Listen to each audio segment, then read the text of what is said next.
1966년 미국은 자국 내 파리가 멸종했다고 발표하였습니다. 단 몇 주 사이에 수천 마리씩 번식하는 파리를 단 한 마리도 남기지 않고 박멸했다는 믿지 못할 이야기였죠. 모두가 알다시피 파리의 번식력은 실로 엄청납니다. 잠도 자지 않고 먹지도 않고 하늘을 날아다니면서 종족 번식을 위해 무한 도킹을 하는 녀석들이죠.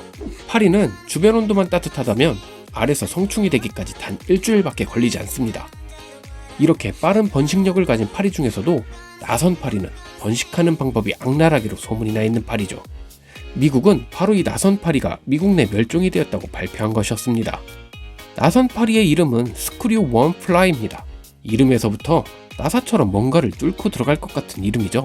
맞습니다. 이 녀석들은 온열동물 피부에 알을 낳으며 알에서 깨어난 유충이 숙주동물의 피부 속을 파고들어 피부 속에 살을 파먹으면서 기생하는 곤충인 것이죠.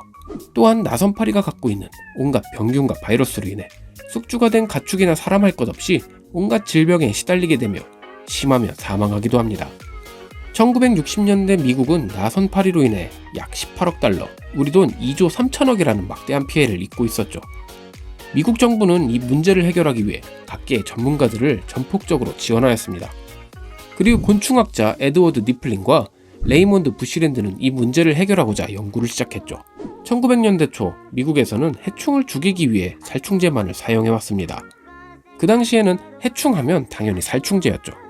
하지만 무분별한 살충제 사용으로 자연환경이 오염되었고 해충들에겐 내성이 생겨 더 강력한 살충제를 사용해야만 죽일 수 있는 악순환이 반복되었습니다.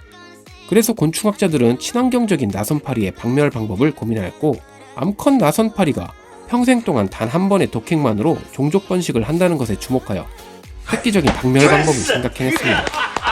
암컷 파리가 평생 동안 단 한 번 도킹을 할 때 돌연변이 거세 수컷 파리가 선택된다면 번식을 못한다는 다소 황당한 이론이었죠.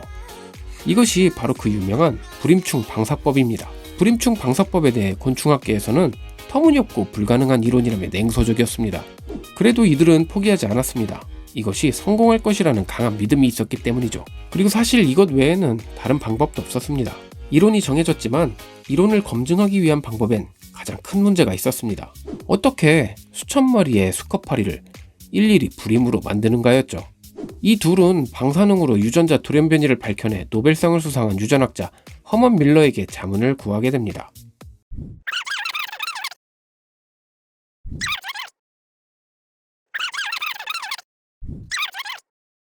가능성을 확인한 두 사람은 미 육군의 지원을 받아 방사능 장비로 수컷 파리 거세 실험을 진행하였습니다. 결국 그들은 뮤턴트 거세 파리를 만들게 됩니다. 나선 파리로 인해 염소가 모두 죽어버린 섬, 퀴라소 섬을 첫 실험 장소로 선택하게 됩니다. 즉, 이곳에 뮤턴트 거세 파리를 방사하게 되는 것이죠. 그리고 몇 달 후 뮤턴트 거세 파리로 인해 퀴라소 섬의 모든 나선 파리가 박멸된 것을 확인하였습니다. 대성공이었죠. 터무니없는 이론의 성공 가능성을 간파한 미 정부는 막대한 자본을 들여 대대적인 나선파리 박멸 프로젝트를 착수하게 됩니다. 미 정부는 나선파리가 극심했던 남아메리카와 카리브 일대에 우리 돈 약 8천억 원을 들여 2억 마리의 뮤턴트 거세파리를 투입시켰으며 마침내 1966년 미국은 자국 내 나선파리의 박멸을 선언하였습니다. 또한 여기서 멈추지 않고 외부에서 침입하는 야생 나선파리를 막기 위해 뮤턴트 거세파리 생산 기지를 만들었으며 현재까지도 매년 200억 원을 들여 수백만 마리의 뮤턴트 거세파리를 생산하고 방사하고 있습니다. 이 기술은 일본, 아프리카 등 파리로 인해 많은 피해를 입은 지역으로 수출되었으며 그곳에서도 많은 성과를 이루었습니다. 이런 획기적인 박멸 이론을 세운 니플링은 라이프 저널에서 1970년 세계에서 가장 중요한 인물 100인에 선정되는 등 많은 상을 수상하였죠. 발상의 전환으로 해충을 박멸한 곤충학자 이야기 어떠셨나요? 통쾌한 마음이 드셨나요? 지구의 모든 파리가 멸종한다면 어떨까요? 파리가 멸종한다면 지구 생태계가 무너져버릴 수밖에 없습니다. 그렇게 되면 인간도 살 수 없게 되죠. 모든 생명체에는 존재의 이유와 자연에서의 각자 역할이 있다고 생각합니다. 사실 모든 파리가 해롭지는 않습니다. 생태학적으로는 오히려 이로운 점이 더 많죠. 파리는 꽃이나 과일, 채소 등을 수분시키는 농업용으로 활용되고 있습니다. 특히 제주도에서 생산되는 망고는 농장 근처에 생선의 사체를 방치시켜 번식한 파리를 이용해서 재배를 하고 있죠. 또한 파리의 구더기는 다친 상처의 치료 목적으로 활용되어 인간에게 도움을 주고 있습니다.